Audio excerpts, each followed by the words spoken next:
मुझे तो डॉक्टर डोने साहब जो हिस्ट्री पढ़ते हैं, शायद व्हाट्सएप यूनिवर्सिटी से हिस्ट्री पढ़ते हैं। नहीं, व्हाट्सएप यूनिवर्सिटी नहीं है सर। सुनिए डोने साहब, आपके हकीकत है, बीच में मैं नहीं कोई बोला, मैं व्हाट्सएप आप बहुत यूनिवर्सिटी में गलत नहीं जाता चीजें हूँ। बोल रहे थे। सुनिए हाँ, आप, ठीक है। हमारे छत्रपति शिवाजी महाराज, इन्होंने हिंदवी स्वराज का नारा दिया था और उन्होंने 18 पगड़ जाति को साथ में लेके हिंदवी स्वराज का नारा दिया था। छत्रपति शिवाजी महाराज कोई जातिवादी व्यवस्था के ये नहीं थे जो आप उसको जाति में बांटना चाह रहे।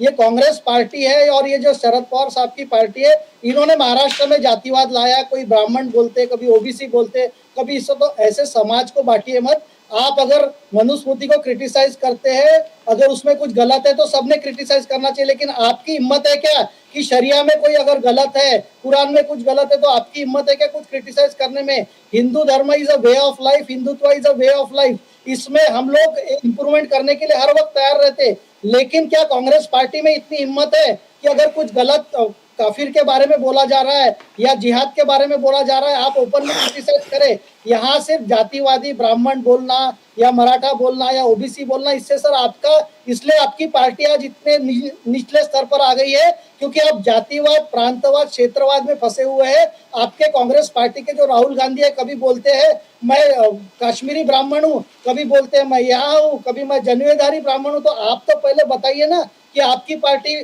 कौन सी फिलोसॉफी फॉलो करती है? डॉक्टर बाबा साहेब अम्बेडकर के संविधान को फॉलो करती रहती तो आपने बाबा साहेब अम्बेडकर साहब का इतना इंसल्ट नहीं किया रहता ना, उनको 43 साल रुके रहते भारत रत्न देने के लिए। तो कांग्रेस पार्टी पूरी तरीके से जब एक्सपोज हो जाती है तो ये जातिवादी इस पे आती है। और अगर इनको छत्रपति शिवाजी महाराज का सही इतिहास पढ़ना है तो हम उसको काफी किताबें भेज देंगे। उसके बाद छत्रपति शिवाजी महाराज का साम्राज्य जैसे संभाजी महाराज ने बढ़ाया, वैसे पेशवा लोगों ने भी बढ़ाया है। तो वो पेशवा जो थे वो मराठा साम्राज्य को ही बढ़ा रहे थे, तो वो शिवाजी महाराज का ही अनुकरण कर रहे थे। तो आप एक सीधी सीधी हिस्ट्री जो है ना, वो पहले सही तरीके से लेकिन सर बाजी प्रभु जो थे वो आप अगर इस्तेमाल करेंगे।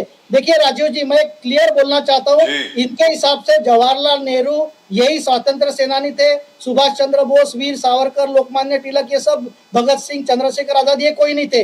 अगर जवाहरलाल नेहरू जी का आप जेल देखे तो 5 स्टार होटल जैसा है, और वीर सावरकर की कोठरी देखे तो कैसा है। चंद्रशेखर आजाद जी को कभी फांसी हुई, जवाहरलाल नेहरू जी को अपॉइंट ब्रिटिशर करके गए। तो ये किस तरीके की हिस्ट्री हमको बताना चाह रहे हैं? और उस वक्त हमने जब धर्मवीर संभाजी महाराज के बारे में, संभाजी नगर का नाम बदलने के लिए तो कांग्रेस पार्टी है, औरंगाबाद का उन्होंने नामकरण रखने के लिए कोशिश की। तो आज तक जो भी हिस्टोरिकल रॉन्ग्स है ये भाजपा ने करेक्ट किए, चाहे वो जाति। और मैं आपको चैलेंज के साथ कहता हूँ कि संघ में कोई जातिवादी व्यवस्था नहीं है। आप संघ को भी ठीक से पढ़े, 100 साल से संघ है और पूरा सर्वव्यापी संघ है। और देखिए डोने जी, अगर आइडियोलॉजी में कोई ये नहीं रहता ना, तो इतने भारत के लोग नहीं जुड़ते थे, इतना समाज का हर वर्ग नहीं जुड़ता था। ओबीसी प्राइम मिनिस्टर हमारे हैं, आज राष्ट्रपति जी जो है आदिवासी समाज से आते हैं, तो हमारा समाज का पूरा एकत्रीकरण है। आपके जैसे नहीं है कि एक गांधी परिवार का ही, मतलब जवाहरलाल जी के इंदिरा